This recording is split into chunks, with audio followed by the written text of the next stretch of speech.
ইসলাম আলী 350, এই জামাউন আলী 350 লন।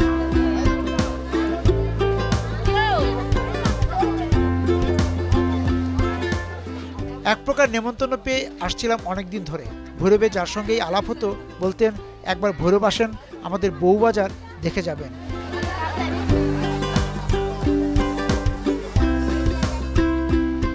ভৈরব পেরিয়ে কত গন্তব্যে যাওয়া হয়, কিন্তু মেঘনা নদীর পাড়ের ভৈরবপুরে যাওয়া হয় না। এবার সুযোগ হলো, আশ্বিনের সকালে ভৈরবপুর এসে দেখি বাজার জমে গেছে।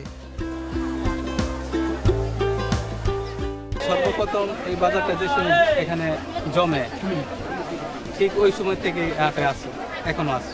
আচ্ছা, তার সর্বপ্রথম যখন বসে তখন দোকান ছিল কয়টা? সর্বোচ্চ 10 থেকে 15টা। তারপর আস্তে আস্তে কিভাবে বাড়লো? আস্তে আস্তে ধরেন মানুষের সংখ্যা বাড়লো, কাস্টমারের, তারপরে বিক্রিটা বাড়লো, তারপরে দোকানদার বাড়লো, এইভাবে আস্তে আস্তে আস্তে হইতে হইতে এইভাবে আসছে। তো শুরু থেকে কি এই বাজারে মহিলারাই আসতো? মহিলারাই।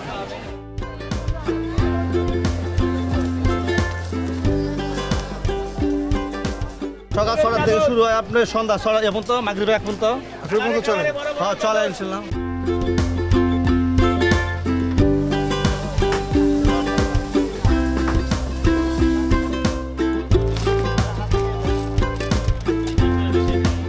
ভৈরবের চারধারের এলাকা থেকে মহিলারা আসেন তাদের পছন্দের পণ্যটি কিনতে।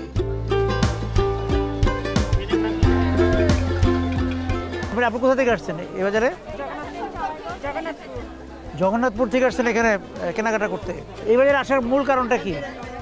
সবকিছু একসাথে পাওয়া যায়। আচ্ছা, আর দাম? দাম ঠিক আছে, অন্য বাজারের চেয়ে কম।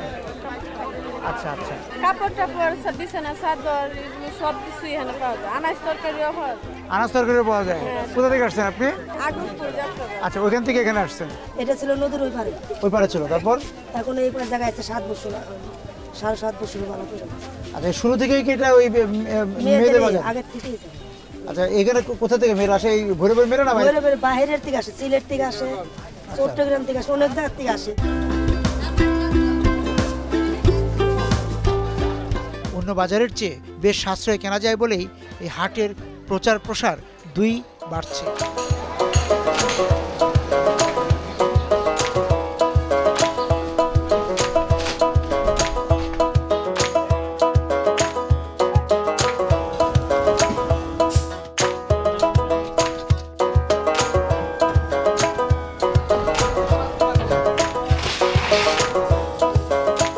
কোন সে শৈশব ছিল আমার। মেঘনা ব্রহ্মপুত্র ঘেরা ব্রাহ্মণবাড়িয়া নবীনগর, সেখানে বসে গল্প শুনেছি ভৈরব বন্দরে।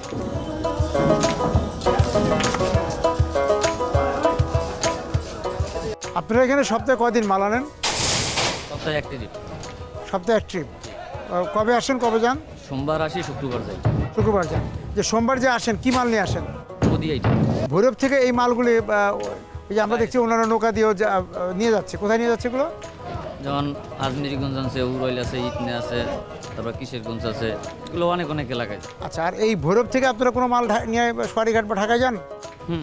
এগুলো নেই, যেমন খালি বস্তা আছে, তারপর আপনার কিছু বাদাম যায়, বাংলা এই টুকটাক মানে।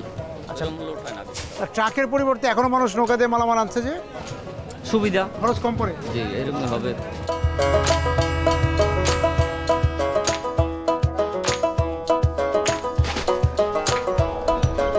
দাঁড়টানা পালতোলা নৌকা, বোঝাই ধান, পাট আর কত যে পণ্য। তাদের গন্তব্য ভৈরব।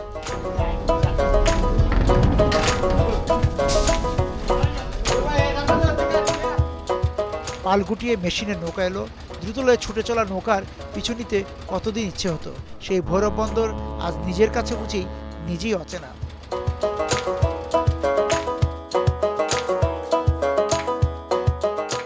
দাদার আমল থেকে নৌকাটা চালাইতেছি। দাদা গেছে গা, চাষ হয়ে গেছে, আমরা চালাইতেছি। নৌকার তো পরিবর্তন হয়েছে।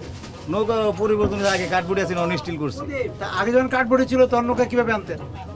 নৌকা তো এই হাতে বাইছে এরা, দাদা এরা, পরে চাচার আমল ইঞ্জিল, এখন আবার আমরা ইঞ্জিল দিয়ে চালাইতেছি। যখন যে হাতে বাঁধে দন্তা পড়ে যে দড়ি দিয়ে আনতেন না? আচ্ছা, গুলটানার নৌকা দিয়ে কোথা থেকে মাল আনতেন? আমরা এই Madhyanagar Kalmakanda, Sunamganj district last border Madhyanagar থানা, ওই জায়গার থেকে আমরা আনতাম। ভৈরব তো মাল দিতাম, আর ধান আনতাম আশুগঞ্জ। সেই ভৈরবের যে আগের যে হাট ব্যবসা, এখনো এই ভৈরবের অবস্থা কি?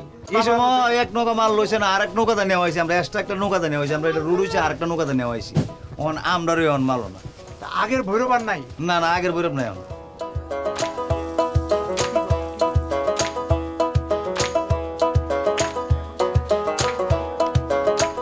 বন্দরে কমছে নৌকার ভিড়, পাট চাল বাদামের গদি, সড়ক পথের সঙ্গে যেন জলপথ পেরেই উঠছে না।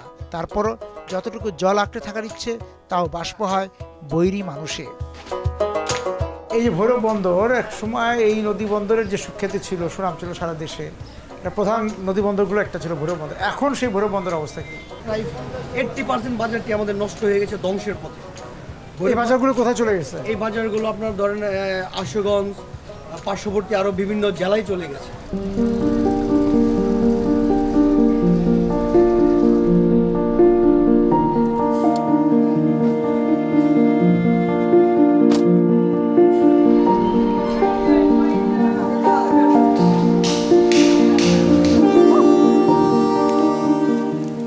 ইচ্ছে হলো ভৈরব রেল স্টেশন দেখার। কত ঘটনা দুর্ঘটনায় ভৈরব রেল স্টেশন শিরোনাম হয়। কতজনকে প্ল্যাটফর্মে ছেড়ে গেছি, কতজন চোখে চোখ রাখতে গিয়ে পেল না স্বপ্নের চোখ। ভৈরব রেল স্টেশনের চঞ্চলতা কমেনি, চঞ্চল রেল আর চঞ্চল তার যাত্রী। সবসময় ট্রেনে যাতায়াত করেন? কি অবস্থা ট্রেনে? কষ্ট হয় আর কি। কেন?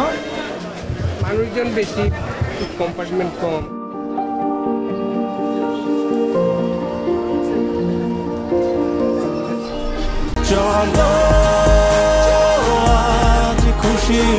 চল্লিশ বছর ধরে অসংখ্য খুশির মিছিলে ছিল আইডিএলসি, থাকবে আগামীতেও।